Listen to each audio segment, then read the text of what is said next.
Hey guys, what's up? It's been a while, so I thought I would upload a new video. I've been wanting this chair for quite a while, the Playseat Trophy, so I finally managed to get it, replacing my old Playseat Challenge. And so just my thoughts on the Playseat Trophy. It's a really sleek looking chair, I think we all know that. It looks beautiful.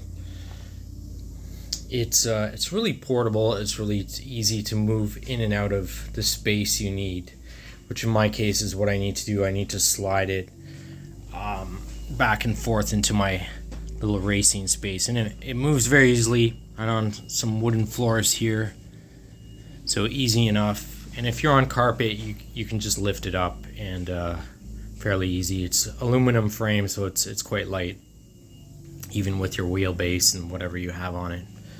So in that aspect, it's great. It looks sleek. Adjustments are a little bit harder than the Playseat Challenge, obviously. There's a few things kind of you need to be aware of. Just starting with the seat, you can move the seat forwards and backwards, or just the top of the seat anyways. So there's a little arm here that has a bolt in here, and it has a bolt there, and you need two Allen keys to undo those. And you can notch the seat either backwards or forward slightly. For me, I had to have it in this position to feel the most comfortable. If I had it any further back, I was feeling like my upper back was really hurting or feeling uncomfortable. And if it's too forwards, obviously my lower back is uncomfortable as well. So for me, this is kind of the perfect position. It's a bit of a different design than the Playseat Challenge. With the Challenge, you would have this actually arch back a little. You were able to arch the lumbar back a little bit more, and then the top had this actually went further back. I really liked the Playseat Challenge design of the chair itself. The frame of the chair went back a little bit like that, whereas this is more just a little bit more vertical and straight up. I get why they did this.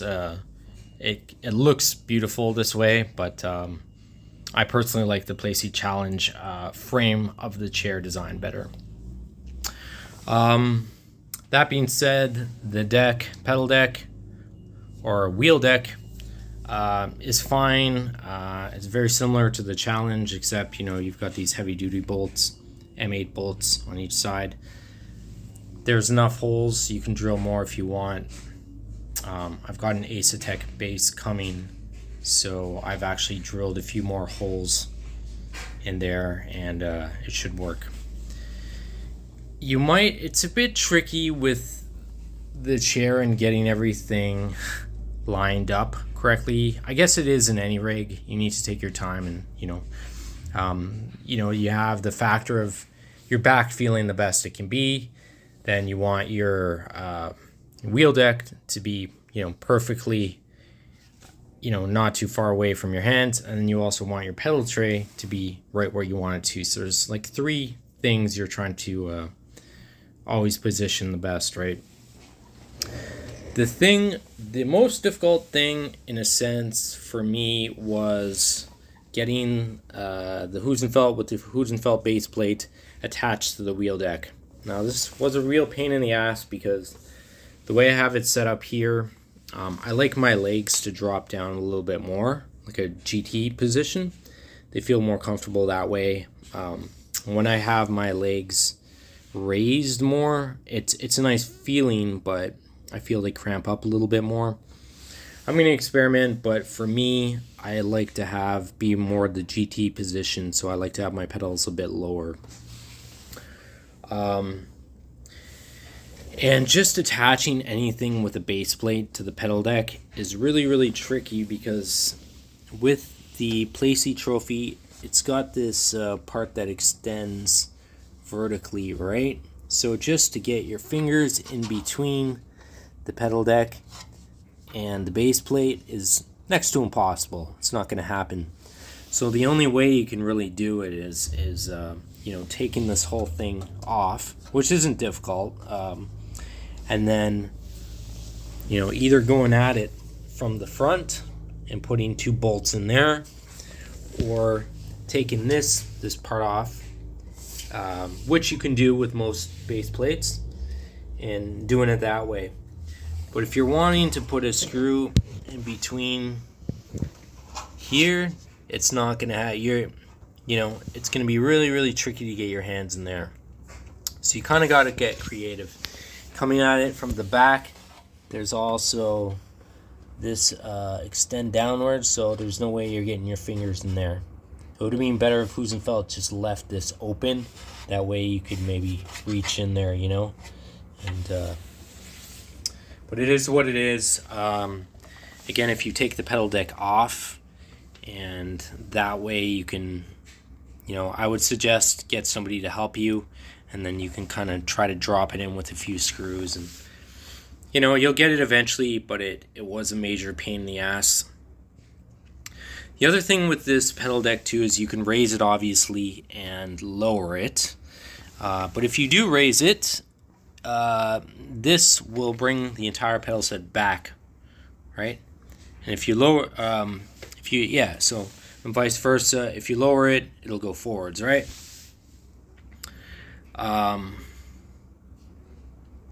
So it's really tricky to find the exact position.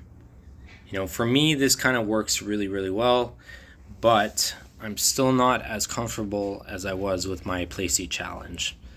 So I'm gonna keep experimenting until I find that sweet spot. One thing I might do is take the plate off and lower this slightly with the extenders that lower it, like, I don't know, 5 mil or something, or a bit more. We'll see. But for what it is, it's not bad. It's nice and secure. It's tight. There's no flex or anything like that, although there is a little bit of flex in this front part when you're pushing, but that's more the Husenfeld base plate and not the pedal tray itself. So it is what it is. It's, I think, every base, unless you have aluminum profile, which is the gold standard, which I'd love to have, but I just can't. I don't have the space for it. Maybe one day, if I can get some aluminum profile with wheels on it.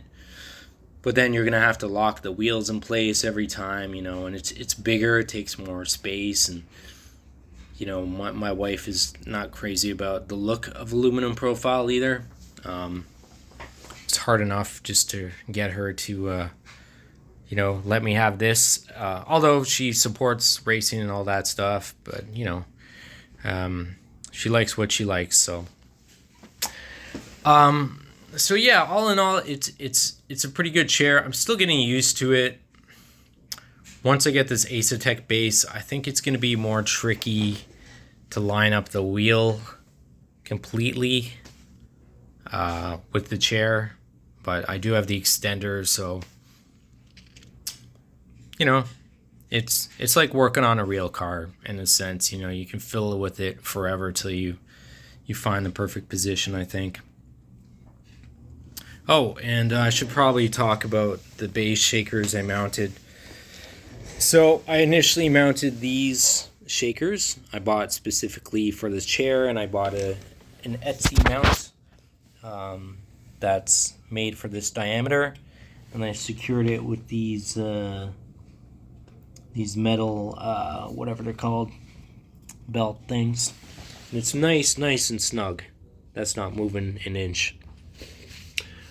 Those are nice and secure. And then what happened is I actually didn't realize, but the diameter of the chair itself is the same diameter of the Playseat trophy, which I had my old shakers mounted to.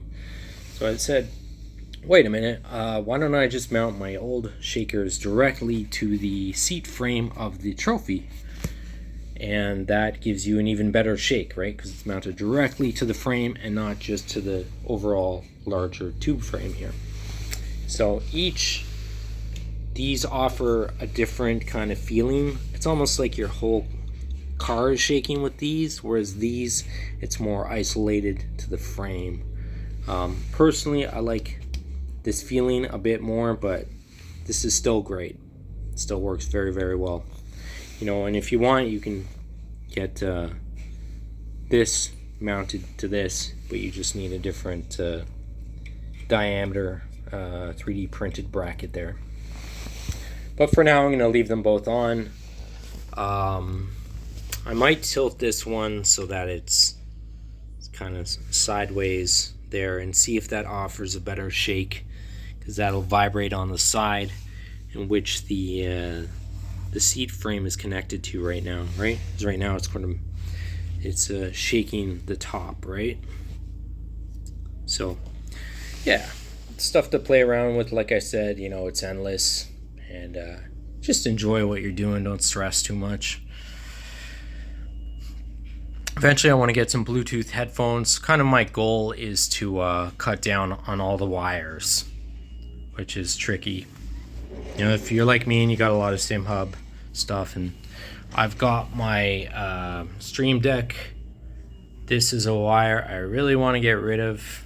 I guess I can get an adapter, and then, you know, that's what I'll probably do is, but the Stream Deck it likes to be connected to, you know, to certain ports. But yeah, I'll probably play around with that. And then with the Asetek base, I'll be able to get rid of any steering wheel with USB. I'll connect the USB directly.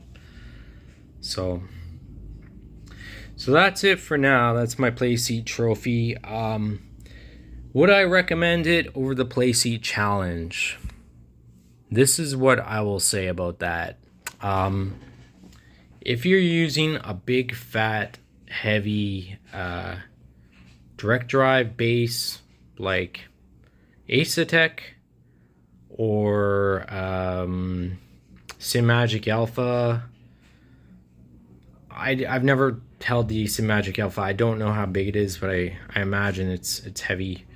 For those bigger SimCube, for any of the big wheelbases, I would say go with the trophy if you want something portable. If you're using like a CSL DD, an Alpha Mini, Moza, RS12, whatever, those you can get away with using the Playseat challenge with a stabilizing bracket. You can just buy off Etsy, right? And it will stabilize the back. That's what I had. But for any larger direct drive base, you're gonna want a thicker, steadier plate. That's what I think, anyways. So, anyways, guys, I hope that helped. And let me know what you think. Cheers.